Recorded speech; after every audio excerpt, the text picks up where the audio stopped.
Assalamualaikum warahmatullahi wabarakatuh. Saya Rahmawati, calon guru penggerak angkatan 11. Pada kesempatan kali ini, saya akan menjabarkan terkait koneksi materi modul 2.3, coaching untuk supervisi akademik. Selamat menyaksikan.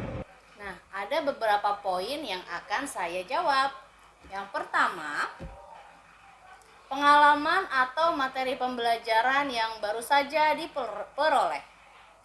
Tentunya pada modul 2.3 ini saya mendapatkan banyak pelajaran, yaitu perbedaan coaching, mentoring, fasilitasi, dan konseling. Nah, lalu teknik coaching, prinsip coaching, kompetensi inti coaching, gitu ya. Prinsip coaching, kemitraan, proses kreatif, memaksimalkan potensi. Lalu kompetensi inti coaching yang saya pelajari, yang saya dapat dari modul 2.3 ini, yaitu kehadiran penuh, mendengarkan aktif, mengajukan pertanyaan yang berbobot.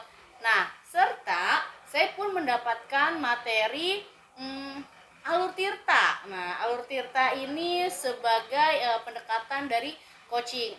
Apa itu tirta? Yaitu singkatan dari T, tujuan, I, identifikasi, R, rencana, TA adalah tanggung jawab. Selain itu, saya pun mendapatkan materi teknik coaching untuk supervisi akademik.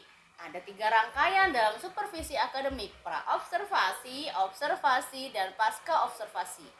Pertanyaan selanjutnya atau pertanyaan yang kedua yaitu emosi-emosi yang dirasakan terkait pengalaman belajar.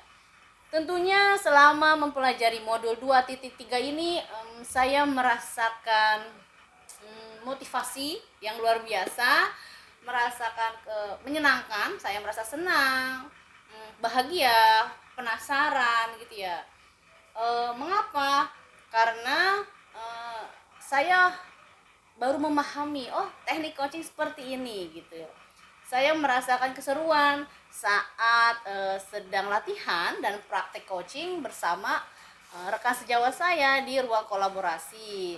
Terlebih juga pada tugas demonstrasi kontekstual, seru sekali. Saya merasakan senang gitu ya, bahagia dapat berkolaborasi dengan rekan-rekan sejawat saya dalam mendemonstrasikan supervisi akademik dengan teknik coaching. Namun tentunya saya belum merasa puas karena saya masih merasa ilmu-ilmu saya tentang coaching ini masih belum maksimal dan belum saya praktikkan lebih maksimal lagi pada rekan sejawat.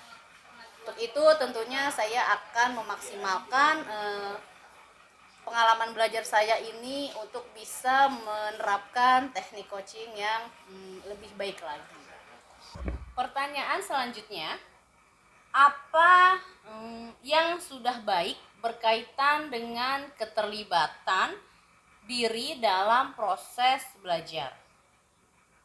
Tentunya saya merasa saya sudah dapat menerapkan prinsip coaching dengan alur tirta yang saya terapkan pada saat latihan dan praktik coaching dengan rekan CGP saat ruang kolaborasi. Selain itu juga pada saat pengerjaan demonstrasi kontekstual, coaching untuk supervisi akademik yang saya laksanakan bersama 2 rekan calon guru penggerak lainnya. Pertanyaan berikutnya, apa yang perlu diperbaiki terkait dengan keterlibatan diri dalam proses belajar? Tentunya walaupun saya merasa sudah dapat menerapkan alur tirta pada proses coaching, saya merasa masih ada tahapan yang perlu saya perbaiki, yaitu pada tahapan identifikasi. Karena menurut saya identifikasi ini adalah bagian yang paling penting gitu dalam menggali permasalahan, menggali ide-ide dari coach untuk eh, agar coach ini dapat memunculkan ide-idenya dari permasalahan coach gitu. Jadi saya merasa yang perlu saya perbaiki adalah bagaimana saya mampu menggali lebih dalam dengan pertanyaan-pertanyaan terbuka dengan memanfaatkan kata kunci dari coach agar coach dapat memunculkan ide-idenya sendiri. Keterkaitan terhadap kompetensi dan kematangan diri pribadi. Saya sebagai pendidik dan sebagai pemimpin pembelajaran tentunya merasa kompetensi coaching ini sangatlah penting. Penting dalam hal supervisi akademik terhadap rekan sejawat, coaching terhadap rekan sejawat yang mungkin memiliki permasalahan, dan juga coaching ini dapat saya terapkan pada murid-murid saya, atau bahkan saya sebagai orang tua dari 2 anak saya bisa menerapkan coaching ini pada anak-anak saya kelak. Kompetensi coaching ini dengan alur Tirta tentunya sangat bermanfaat karena dengan teknik coaching saya tidak menggurui, saya tidak menjudge coach gitu. Dan coach pun akan merasa lebih tenang ya, akan merasa lebih santai atau nyaman ketika ada percakapan dengan coach. Karena tadi tidak merasa digurui, tidak merasa dicecar gitu, atau tidak merasa dijudge gitu. Sehingga coach akan menemukan ide-idenya sendiri gitu, dengan harapan coach dapat menemukan ide-idenya sendiri. Selanjutnya, memunculkan pertanyaan kritis yang berhubungan dengan konsep materi dan menggali lebih jauh. Pertanyaan kritis yang mungkin ada di pikiran saya adalah bagaimana menggali coach untuk memunculkan ide-ide dari permasalahannya, atau coach mampu merefleksikan pembelajarannya sendiri tanpa merasa digurui. Seperti yang tadi saya bilang, di bagian identifikasi adalah bagian yang sangat penting menurut saya, dan bagi saya perlu saya tingkatkan lagi. Untuk menggali lebih dalam, saya rasa untuk menggali lebih dalam ini sebagai coach harus dapat menanamkan kompetensi inti coaching, yaitu apa? Kehadiran penuh, mendengarkan aktif, mengajukan pertanyaan-pertanyaan berbobot dengan bantuan kata kunci yang keluar dari coach gitu. Artinya kata kunci itu dapat digali terus oleh coach, agar coach dapat memunculkan ide-idenya. Jadi digali terus dari kata kuncinya hingga si coach sadar bahwa oh, solusinya seperti ini ya. Dan coach juga dapat memberikan solusi jika diminta oleh coach. Tentunya ada kesepakatan ya dengan coach untuk keputusan terakhirnya. Dan itulah yang harus coach konfirmasi. Jadi keputusan apa yang akhirnya diambil oleh coach ketika coach diminta untuk memberikan saran. Mengolah materi yang dipelajari dengan pemikiran pribadi sehingga tergali wawasan baru. Nah, coba. Ternyata saya menyadari teknik coaching ini tidak hanya dapat digunakan untuk rekan sejawat, tapi dapat kita gunakan pada murid, dapat kita gunakan bahkan dengan keluarga kita atau anak-anak kita. Dan ada 4 tujuan coaching, yaitu percakapan untuk merencanakan, percakapan untuk berefleksi, percakapan untuk memecahkan masalah, dan melakukan kalibrasi. Jadi coaching ini tentunya juga beda ya, ternyata beda dengan mentoring, dengan konseling, dengan fasilitasi, dan itu ternyata beda. Dan wawasan baru itu yang saya dapat gitu. Saya mendapatkan perbedaan coaching. Mungkin selama ini yang saya anggap coaching itu hanya ngobrol-ngobrol, sharing-sharing gitu ya dengan rekan sejawat. Ternyata coaching itu adalah mengantarkan seseorang dari yang sudah bisa gitu, menjadi lebih bisa. Nah, seperti itu. Ternyata coaching ya, itu wawasan baru yang saya dapat setelah mempelajari modul 2.3 ini. Pertanyaan selanjutnya, menganalisis tantangan yang sesuai dengan konteks asal calon guru penggerak, baik tingkat sekolah maupun tingkat daerah. Tantangan yang ada pada satuan pendidikan saya yaitu artinya tidak semua rekan sejawat bisa terbuka. Tidak semua rekan sejawat bisa terbuka dengan permasalahannya gitu, dan dengan berbagai kesibukan juga, kesibukan rekan sejawat, kesibukan mungkin ke saya juga, ada beban kerja, sehingga proses coaching ini pun tidak bisa terjadi secara rutin gitu ya. Dan menurut saya proses coaching ini memerlukan waktu yang cukup lama untuk dapat memunculkan ide-ide. Nah, waktu yang lamanya ini juga dengan beban kerja rekan sejawat dan dengan beban kerja saya juga gitu, sehingga ini menjadi tantangan tersendiri gitu. Bahkan juga ada coach yang ingin langsung mendapatkan solusinya. Saya punya permasalahan, apa solusinya gitu ya, ingin instan gitu tanpa perlu proses menggali itu. Mungkin itu tantangannya ya. Lalu bagaimana solusi dari tantangan tersebut? Menurut saya solusi dari tantangan yang saya sebutkan tadi tentunya rekan sejawat harus memahami prinsip coaching, apa itu coaching, bagaimana prinsip coaching, kompetensi apa coaching itu, apa bedanya coaching dengan mentoring, dan apa bedanya coaching dengan counseling. Mungkin harus paham dulu coaching seperti ini, sehingga terjadi kesepakatan antara coach dan coachee untuk melaksanakan coaching sesuai dengan alur tirta, sesuai dengan prinsip yang ada, kompetensi inti coaching itu sendiri gitu. Membuat keterhubungan, merefleksikan pengalaman masa lalu.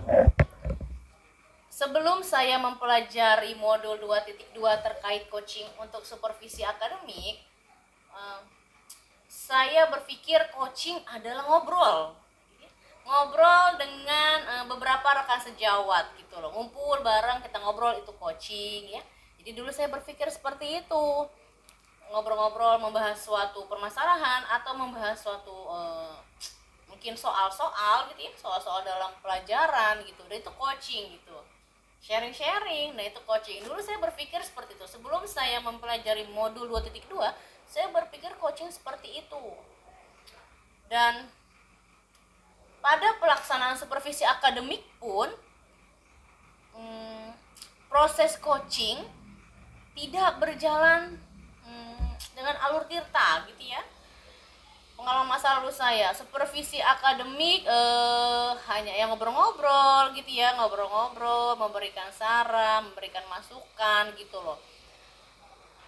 Walaupun tanpa menggunakan alur tirta seperti itu.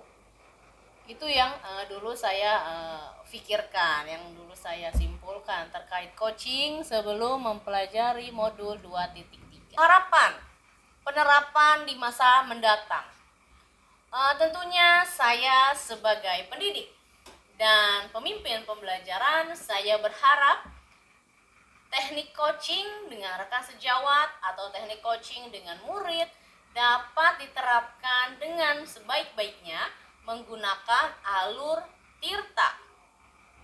Dan juga proses supervisi akademik dari praobservasi, observasi, dan pasca observasi dapat dilaksanakan dengan proses coaching yang baik, dengan alur tirta yang baik, sehingga betul-betul supervisi akademik ini bermanfaat untuk rekan sejawat, bermanfaat untuk guru gitu loh, untuk memperbaiki diri, untuk menciptakan pembelajaran yang lebih baik lagi gitu loh. Jadi bukan hanya sekedar pelengkap administrasi saja. Jadi umpan balik refleksi, umpan balik yang didapat dari refleksi atau umpan balik yang didapat dari proses supervisi akademik dengan teknik coaching ini mampu menjadi acuan untuk si coach untuk menjadi pendidik yang lebih baik lagi dalam mendidik dan mengajar murid-murid di kelas. Selanjutnya, konsep atau praktik baik yang dilakukan dari modul lain yang telah dipelajari. Pada modul 2.1 saya mempelajari tentang pembelajaran berdiferensiasi. Artinya pembelajaran ini diciptakan guru dalam rangka memenuhi kebutuhan murid sesuai dengan kodrat alam dan kodrat zamannya, yaitu filosofi Ki Hajar Dewantara. Dalam hal ini, dalam pembelajaran diferensiasi ini, guru harus mampu mengoptimalkan potensi-potensi yang ada pada murid, sehingga pembelajaran berdiferensiasi ini dapat berjalan sebagaimana mestinya dan mencapai tujuan pembelajaran yang ingin dicapai guru. Tentunya dalam rangka mengoptimalkan potensi murid, ada kaitannya juga. Seorang coach harus mampu mengoptimalkan potensi yang ada pada coach. Bagaimana mengoptimalkan potensi yang ada pada coach? Tentunya seorang coach dapat melakukan dengan alur tirta. Dengan tujuan, identifikasi, rencana, dan tanggung jawab. Dan dengan prinsip-prinsip coaching, kemitraan, proses kreatif, memaksimalkan potensi gitu. Bagaimana coach harus bisa menggali ide-ide dari coach dengan pertanyaan-pertanyaan yang berbobot. Sehingga coach juga harus bisa memaksimalkan potensi yang ada pada coach untuk dapat memunculkan ide-ide dari coach dalam menyelesaikan permasalahan yang ada.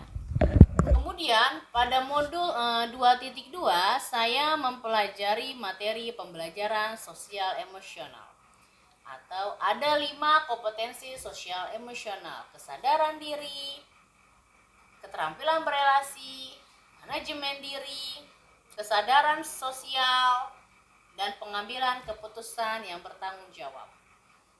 5 KSE ini kalau saya kaitkan dengan proses coaching, tentunya sangat bermanfaat.